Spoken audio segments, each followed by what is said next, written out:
Très convaincante par contre l'idée de l'artiste et commissaire d'exposition Guy Jacquemin qui fait revivre les cabinets de curiosité de la Renaissance et du baroque. Il a réuni les magnifiques œuvres de 25 artistes contemporains sous le titre Artificiala. Cette exposition se tiendra jusqu'à 11 mars à la Maison d'art Bernard Antonius de Nogent-sur-Marne. Jens Hauser.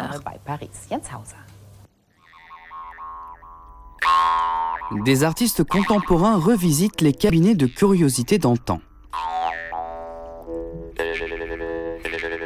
Ici, pas de distinction entre l'art et les sciences naturelles, le seul fait de collectionner ces objets trouvés à valeur de création.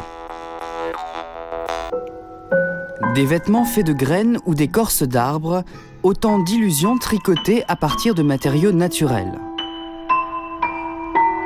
Des armures du XVIIIe siècle ou un corset de clématite.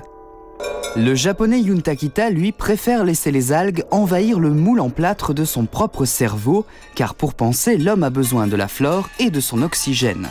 Curieuse créature que ces fleurs des sous-bois en papier cigarette finement roulé.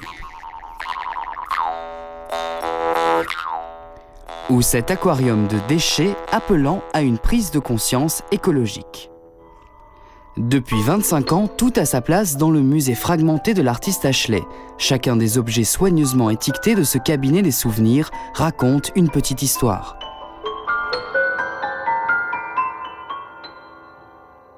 J'avais aucune démarche consciemment artistique avec ce musée. Le musée est fait d'histoire. Et peu importe que l'objet soit un objet vénérable au départ, ou un objet comme une boîte de Coca-Cola ou un verre en plastique, c'est pas ça qui est important, c'est l'histoire. Jadis précurseur du musée, ce cabinet des souvenirs est devenu une curiosité dans le paysage de l'art contemporain.